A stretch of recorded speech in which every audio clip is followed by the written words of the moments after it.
For decades, yacht ownership relied on a simple rule. Buy the boat, set aside 10% of the purchase price per year. That covers everything. It sounded responsible, it felt conservative. And in 2026, it is one of the fastest ways to lose control of your finances. Most owners don't realize the rule is broken until it's too late. It usually happens around month 18.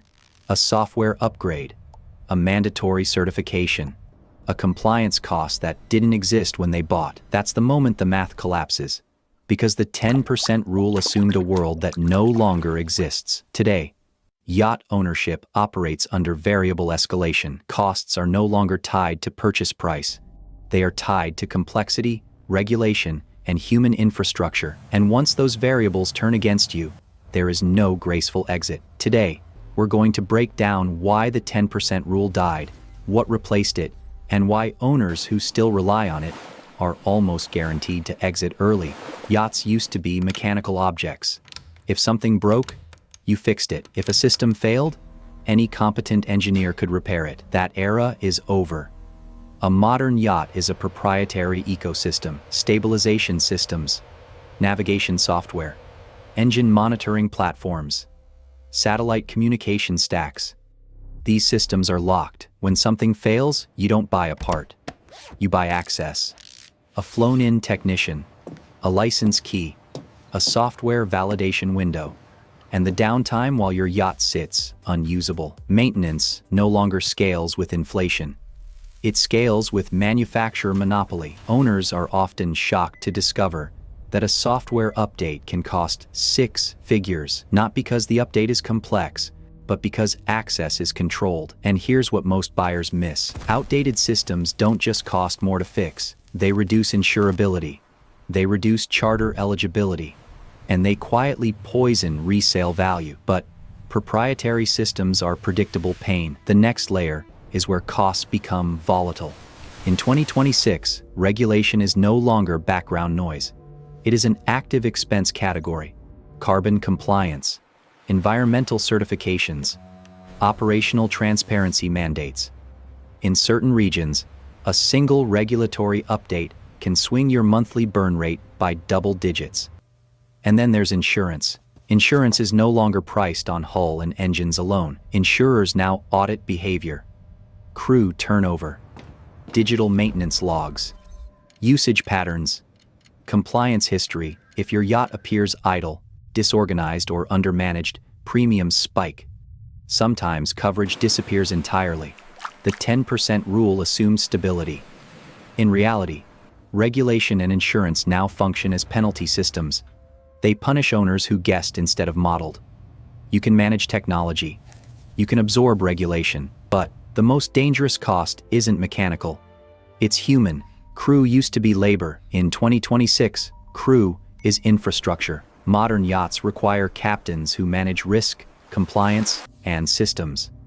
Engineers who understand hybrid propulsion and network security. Technicians who can diagnose software as easily as steel. That talent is scarce. And scarce talent sets its own price. To retain Tier 1 crew, owners now fund rotation schedules, private healthcare, ongoing certifications, and retention incentives. If you try to cap crew costs to fit the old 10% rule, something happens. You attract Tier 3 crew, and Tier 3 crew creates deferred maintenance, poor logs, insurance scrutiny, and resale suspicion. Saving money on crew often costs more than paying them well, because human infrastructure determines whether the yacht decays slowly or stays liquid. There is one more multiplier the 10% rule never accounted for. Inactivity. Most first-time owners assume that if they use the yacht less, costs go down. The opposite is true. An idle yacht is treated by the industry as a distressed asset, even if the owner is wealthy. Systems that sit unused degrade faster than systems in regular operation. Seals dry out. Fuel contaminates. Batteries degrade. Software falls behind update cycles. From an insurance perspective, inactivity is a red flag. From a resale perspective, it's worse. A yacht with long idle periods raises immediate questions. Why wasn't it used? Were maintenance cycles skipped? Was crew turnover masking deeper issues? Was the owner financially constrained? Buyers don't assume luxury. They assume risk. And risk gets priced aggressively. This is where many owners unknowingly accelerate depreciation. They reduce usage to control costs. That reduced usage damages the yacht's narrative.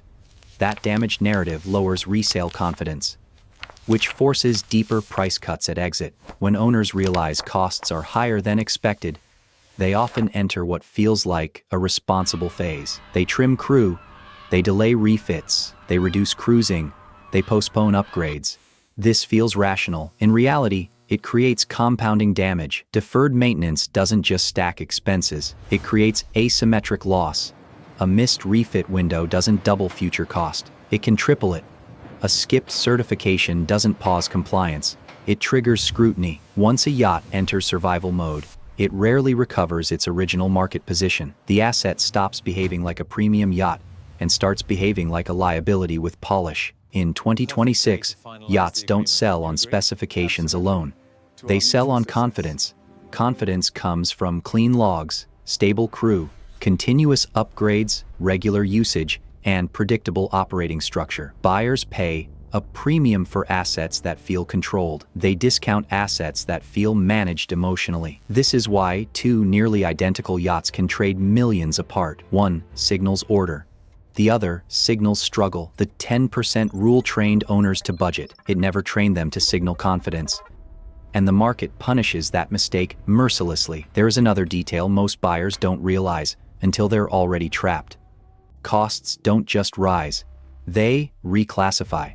What begins as an operational expense often turns into a capital problem. A deferred upgrade becomes a mandatory refit. A missed compliance window becomes a resale discount. A crew issue becomes an insurance exclusion. And once an expense crosses that line, it stops being manageable. It becomes permanent. This is why many owners feel blindsided, even when they are financially prepared. They didn't underestimate the amount. They underestimated the direction. Expenses they believed were optional quietly became non-negotiable. And when that happens, owners lose leverage, not with the yard, not with insurers, not with brokers. They are forced to react instead of decide. This reactive ownership is what drains capital fastest. Because every urgent decision carries a premium. Rush fees, limited options, unfavorable terms. The owners who stay solvent the longest aren't the ones who avoid costs. They're the ones who prevent urgency. They plan refits before systems fail. They upgrade before compliance forces them. They maintain surplus crew capacity instead of running lean. From the outside, this looks expensive. From the ledger, it's defensive efficiency. And this is the quiet dividing line in yacht ownership.